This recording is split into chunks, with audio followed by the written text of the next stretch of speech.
9h. Bom dia, senhores candidatos, emissoras associadas da AGERT e ouvintes da grande cadeia. É com imensa satisfação que a AGERT realiza mais um debate com os candidatos ao governo do Estado. Agradecemos as presenças de José Ivo Sartori e Eduardo Leite. O debate será mediado pelo diretor de interior da entidade, Verde Ubiratã de Moura. Desejo boa sorte aos candidatos e um bom debate. Muito bem, amigos da rede de rádios da AGERT, o debate terá 3 blocos, sendo um bloco com perguntas de tema livre, 2 blocos com perguntas feitas por integrantes da AGERT e que terá o tempo mediante sorteio para cada um dos candidatos. Nós começamos o debate de hoje com a saudação inicial, que coube por sorteio ao candidato Eduardo Leite. Muito bom dia a todos. Eu quero saudar o Verde, ao nosso presidente Roberto Servo Melão e ao nosso adversário, o candidato José Ivo Sartori. Para mim é uma alegria poder estar aqui manifestando às nossas rádios do interior, a toda a nossa comunidade gaúcha, e dizer que agora, nesse segundo turno, nós temos 2 alternativas, né? Nosso adversário, o projeto da dificuldade, da crise, dos problemas, e que não entregou os resultados que a população demandava para o crescimento do Estado. E o nosso projeto, que é o da esperança e do desenvolvimento. No primeiro turno, o nosso adversário falou muito em não vitimização, e agora acusa de que nós estamos sendo agressivos. Nós vamos manter a nossa postura de ataques apenas aos problemas, e sem ataques pessoais. Porque o Rio Grande do Sul quer saber daquilo que vai entregar resultado para a sua vida, para a sua população. Eu estou muito agradecido do carinho que nós temos recebido nas ruas e também das pesquisas que nos dão os 18 pontos de vantagem, como a pesquisa do Ibope. Também para o candidato Sartori. Saudando o presidente Melão, saudando o Biratã e saudando também o nosso oponente, Eduardo, e dizer que nós temos muitas esperanças e somos otimistas com o futuro do Rio Grande do Sul. Ninguém no Brasil enfrentou a crise com tanta ousadia e agilidade que nós fizemos aqui no nosso Rio Grande. Arrumamos a casa, procuramos sempre fazer a boa política, reduzimos o déficit de 25 para 8 bilhões de reais até o final de 2018, diminuímos secretarias e cargos de confiança, fizemos a primeira lei de responsabilidade fiscal do país, extinguimos 11 estruturas do Estado e fizemos a Previdência Complementar.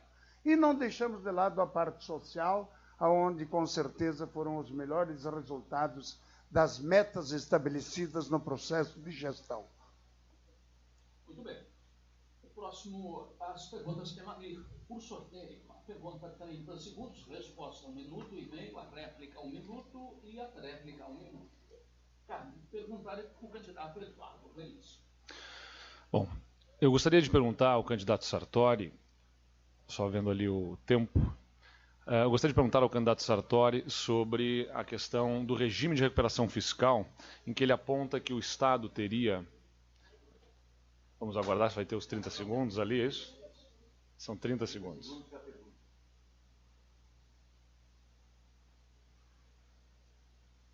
Aí. Sobre o regime de recuperação fiscal. Eu entendo que é importante para que o Estado possa se recolocar em condições fiscais de cumprir os seus compromissos, entre elas o regime de recuperação fiscal junto à União, que é um projeto do governo federal e não um projeto do governo do Estado. O Rio de Janeiro já assinou esse programa e o Estado do Rio Grande do Sul ainda não assinou. O senhor diz que isso vai dar dinheiro para fazer investimentos, mas já não está pagando a dívida hoje. Para onde está indo o dinheiro do não pagamento da dívida que o senhor promete como solução para o Estado? Resposta 1 minuto e meio para José Ivo Sartori. Esta foi uma luta muito grande, muito forte que nós fizemos. Iniciamos também com a renegociação da dívida, aonde nós reduzimos os juros da dívida, é a primeira parte. E nessa questão, nós, na verdade, alongamos ainda esta dívida em 20 anos e que agora, em 2028, inclusive, vai reduzir o estoque da dívida em 22 bilhões de reais.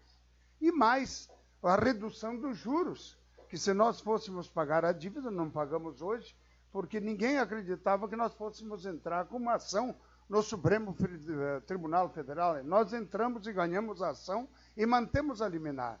E a assinatura do regime de recuperação fiscal, inclusive, garante a manutenção desta liminar.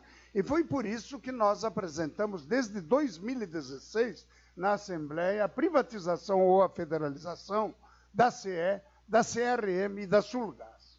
Porque estas são ações que precisam entrar para compor o ajuste ou o acerto para o regime de recuperação fiscal. Nós estamos fazendo a nossa parte e esse recurso, evidentemente, por 3 anos, prorrogável por mais 3 anos, vão dar estabilidade financeira para o Estado, vão dar condições do Estado se tornar eficiente, sustentável, provocar o desenvolvimento, e o recurso vai para as áreas mais necessárias do Estado do Rio Grande do Sul. Mas não é empréstimo e não é financiamento. A réplica. No programa do candidato na televisão, ele fala que o plano vai dar ao Rio Grande do Sul 11 bilhões de reais. Não é verdade. Na verdade, um dinheiro que se deixa de pagar nos próximos anos e que volta lá na frente. Então, quando ele coloca em condições de que isso deixaria um dinheiro aqui, não. Está empurrando para outros governos pagarem. Eu sempre insisti. Eu entendo que é importante o plano, mas não é ele que recupera o Estado. O que recupera é o que vai ser feito neste período para que nós possamos superar essa crise. E superar a crise significa ter que botar o Estado para crescer e se desenvolver. A verdade é que já não paga a dívida hoje, continua parcelando o salário dos servidores, os hospitais estão com repasses atrasados, os municípios estão com repasses atrasados, os prefeitos gritam quando vem a propaganda dizendo que o Estado está no rumo certo, porque os repasses não estão no passo certo, os hospitais estão fechando leitos por conta da falta de repasse, porque a crise não está sendo solucionada com a falta do pagamento. Então, o Rio Grande do Sul precisa de um projeto de desenvolvimento. Ao longo do período em que não pagar a dívida, precisa botar o Estado para crescer. A réplica, José Ivo Sartori, 1 minuto. Uma hora diz que é a favor, outra hora diz que é contra. Uma hora diz que é a favor e, quando precisa atitude para justamente colocar esses ativos, vota contrariamente, inclusive na Assembleia, para a realização do plebiscito. Mas não vou ficar nisso. É verdade. Vamos ficar no Rio Grande do Sul 11 bilhões e 300 milhões. Para a senhora que está em casa, para o senhor que está em casa, lá no interior, ouvindo a sua rádio, é a mesma coisa. Se você tem este dinheiro, fica aqui, ele representa praticamente o dobro. Agora, se você não tem nenhuma coisa e nem outra, você perde tudo. E é um caminho que nós temos que fazer, do que pior que está, não pode fazer. Eu sou o único governador, provavelmente, acho que mas vamos deixar diferente. Eu sou um governador, por causa disso, não teve a oportunidade de fazer nenhum empréstimo e nenhum financiamento. Nenhum real de centavo eu pude fazer de empréstimo, porque o Estado é inadimplente. Invertendo agora, a pergunta cabe ao candidato José Ivo Sartori e ao Eduardo Leite. Eu vou ficar na mesma situação, 30 segundos. No mesmo patamar aqui, e perguntando ao candidato sobre o seguinte. Há décadas se fala sobre o sucateamento das estatais no Rio Grande do Sul.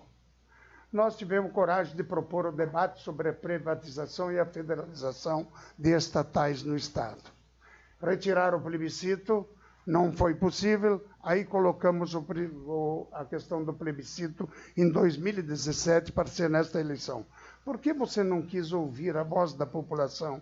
Onde vai tirar 18 milhões para fazer o plebiscito? Resposta, 1 minuto e meio, o candidato Eduardo Leite. Candidato Sartori, as minhas posições são muito claras. O que o senhor buscou fazer no Estado do Rio Grande do Sul, em primeiro lugar, demorou a apresentar a proposta para a retirada do plebiscito na Assembleia. O senhor não queria ouvir a população, não venha dizer que não era eu. O senhor não queria quando apresentou a proposta de retirar a exigência do plebiscito da Constituição Estadual. Depois, apresentou o plebiscito e deixou chegar até o último prazo para reduzir de 5 meses para 3 meses o prazo para discussão. Ou seja, o senhor não queria debate e discussão. O senhor queria simplesmente colocar esse tema na eleição de forma a ser uma nuvem que talvez não deixasse se falar sobre os problemas da gestão atual do Estado do Rio Grande do Sul.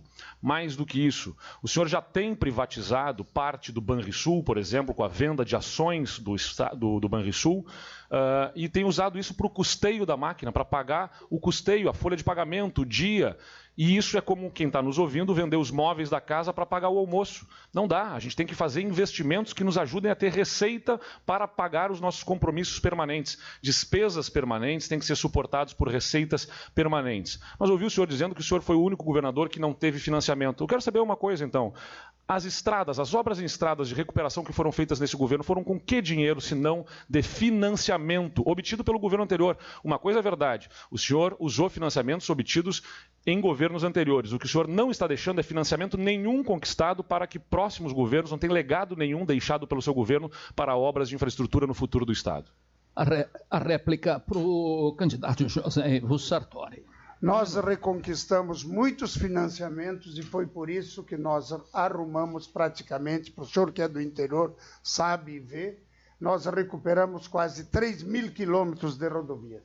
É verdade, eram empréstimos que vieram de longo tempo, só que um dia termina. Sem o regime de recuperação fiscal, não vai ter outro. Mas eu falo sobre o plebiscito. Bom, se não pode retirar o plebiscito da Constituição, então vamos fazer o plebiscito. E foi isso que nós apresentamos. E a discussão vem vindo desde 2016. Não é de agora. É de 2016, portanto, todo mundo estava preparado para esta realidade. Infelizmente, podia ter sido feito na eleição. Teria poupado 18 milhões de reais. Agora, onde vai buscar os outros 18 milhões para fazer um novo plebiscito? Ora, se é a favor de retirar da Constituição, não dá, então vamos fazer o plebiscito. O que é certo é que você não foi ouvido sobre o Estado que nós desejamos. Vejam que o governador faltou com a verdade na sua primeira resposta aqui. Ele disse que foi o único governador que não teve financiamentos. Aí, quando a gente confronta ele com a verdade, com as obras que fez com financiamentos obtidos em governos anteriores, e que ele pôde usar esses recursos, aí surge a verdade. Teve financiamento sim, fez obras com financiamentos que foram conquistados pelo governo do Estado para as estradas. Ele é que não está deixando nenhum legado para próximos governos em obras, porque ele não fez financiamentos que pudessem atender o futuro do Estado. Então, ele pôde usufruir dos financiamentos obtidos pelo Estado e não deixa nenhum legado. Mas tudo bem, nós trabalhamos com a esperança, nós trabalhamos com a confiança no futuro, com a capacidade de trabalho do povo gaúcho. Nós vamos erguer esse Estado a partir da iniciativa privada. Vamos reduzir a burocracia, vamos investir em infraestrutura em planos de concessão, vamos reduzir impostos, inclusive, para dar espaço a quem produz e empreende, para que o Rio Grande se coloque novamente numa direção correta de desenvolvimento. A pergunta cabe agora ao candidato Eduardo Leite, tem 30 segundos para perguntar ao candidato José Sartori. Candidato Sartori, vamos falar sobre saúde pública. No interior, diversos hospitais filantrópicos passam por muitas dificuldades, porque os atrasos nos repasses são constantes. As prefeituras também têm programas de prevenção, como o PIN, SAMU, estratégia de saúde da família. Em diversas áreas, os repasses na saúde são atrasados. E o senhor insiste que tem um plano que recupera, que na verdade esse dinheiro já não está sendo pago e que vai colocar o Rio Grande do Sul em dia. Afinal, como é que o senhor vai tratar a saúde? Olha, nós tivemos dificuldades, é verdade, de recursos, porque quem é que vai desconhecer que eu recebi o Estado com 25,5 bilhões de déficit projetado para o ano final de 2018. Nós vamos chegar a 8. Nós fizemos as questões de casa, mas nunca deixamos de atender o essencial. O essencial é a saúde, é a educação, é a segurança, é a infraestrutura, é as políticas sociais, e esta nós fizemos atendendo às necessidades de toda a população.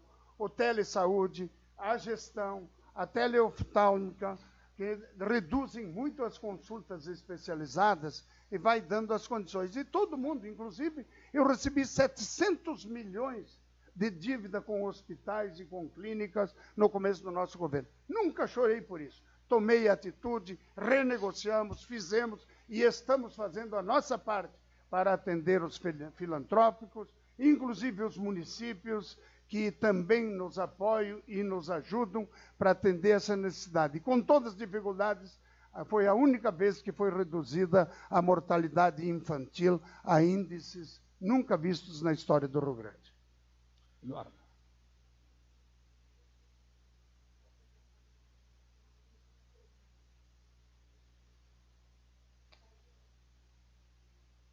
Bom, enfim, a resposta agora? Não, agora é a tréplica.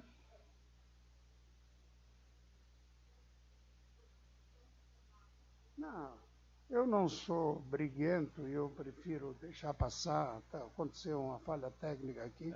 Embora prejudicado, eu não quero que continue andando normalmente. Eduardo, 1 minuto. Não tem problema. De outra parte, nós temos que ter clareza que a saúde tem que ser absoluta prioridade. Quando eu fui prefeito de Pelotas, o governo do estado nos deixou na mão, assim como o governo federal, não repassando recursos para abrir uma UPA, por exemplo. Nós temos várias UPAs prontas também, fechadas no interior do estado.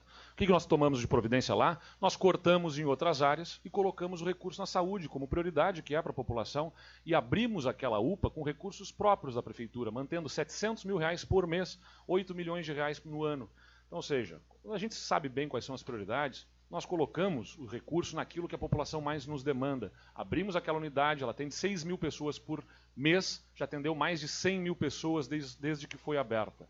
Então, a grande questão para o governador do estado é ter absoluta prioridade na saúde. Nós vamos atender os municípios com os repasses aos hospitais sendo colocados em dia, acertando o calendário que dê previsibilidade no pagamento e também as prefeituras para que os programas de prevenção sejam mantidos em dia. Invertendo a pergunta, cabe ao Eduardo Leite, 30 segundos para a pergunta, é isso? Eu acho que ele tem uma tréplica agora, na verdade.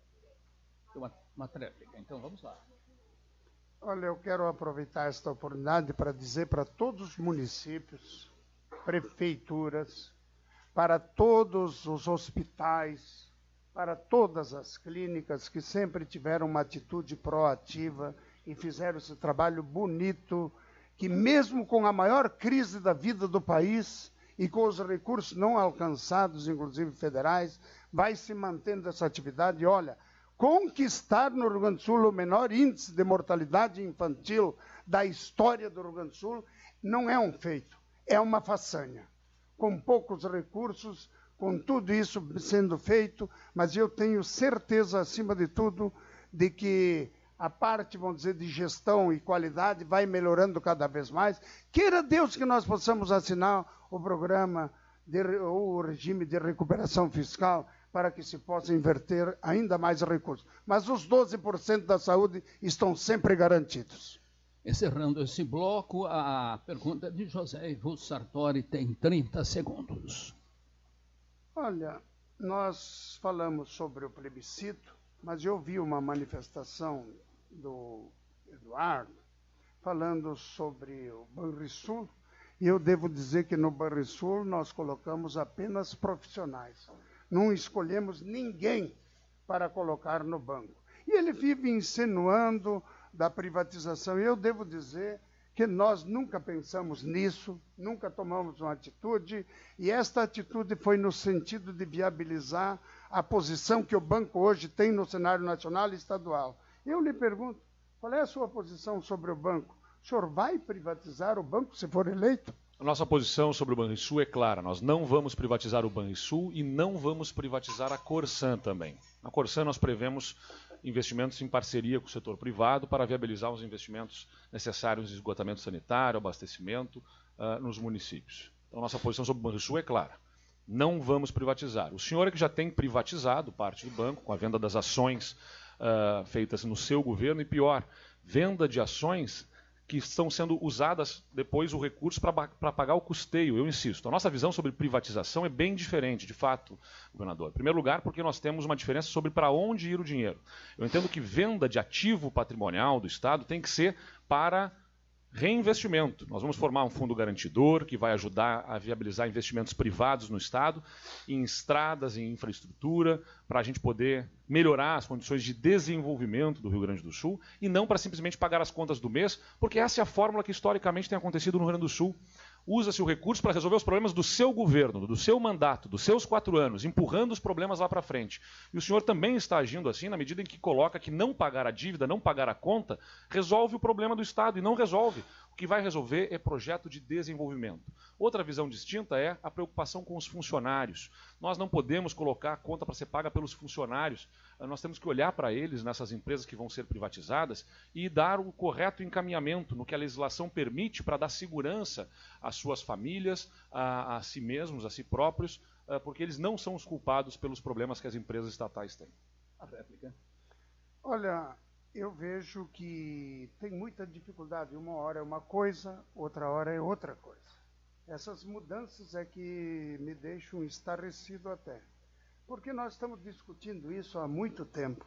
E quando eu disse que eu coloquei no Banrisul gente profissional e competente, chamei até alguém do Banco Central para ser vice-presidente do Banrisul, nós nunca pensamos nisso. Mas o senhor não me respondeu se o senhor vai privatizar ou não. Porque o que o senhor diz aqui no metro é o contrário, que o senhor não tem nenhum preconceito em privatizar o Banrisul. Esta é a manchete. E esta é a verdade que está aí. Não adianta conversar de um lado ou conversar de outro. Uma hora dizer uma coisa, outra hora dizer outra. Evidente, nossa caminhada é esta. Estamos ali olhando para isso. E, no entanto, eu fico preocupado, porque eu não sei mais com quem eu estou discutindo. Se é o candidato de ontem, se é o candidato de hoje, porque provavelmente o candidato de amanhã vai falar diferente de novo. Então, essa é uma postura que eu não sei. Candidato, não tente inventar, a partir dos argumentos que a sua assessoria de comunicação certamente lhe tenta fazer, de que eu tenho mudanças de posição e tudo mais. Eu acho curiosa é a sua posição sobre o Bolsonaro hoje na Zero Hora. Quando pergunta ao senhor sobre o seu desconforto com as ideias do Bolsonaro, o senhor diz assim: na hora oportuna vocês terão a minha opinião. Qual é a hora oportuna se não a eleição para nós sabermos a opinião de um candidato? Qual é a hora oportuna se não este o momento da campanha eleitoral para que as pessoas conheçam quem é o candidato que elas têm? O senhor diz, na hora oportuna terão a minha opinião. Como assim? O senhor está escondendo alguma coisa? Se está escondendo, a hora de revelar é agora, candidato, porque as pessoas querem saber a opinião e as posições. A minha posição sobre o banco é clara, a minha posição sobre privatizações é clara, a minha opinião sobre de onde vai sair o dinheiro é clara, a minha opinião sobre os servidores públicos e o parcelamento dos salários que tem que ser colocado em dia é clara, e nós vamos botar esse Rio Grande do Sul com clareza e com verdade no rumo e na direção que as pessoas esperam, do desenvolvimento. Nós vamos para o intervalo com as mais de 130 emissoras que estão nessa rede de rádios e em 5 minutos retornaremos.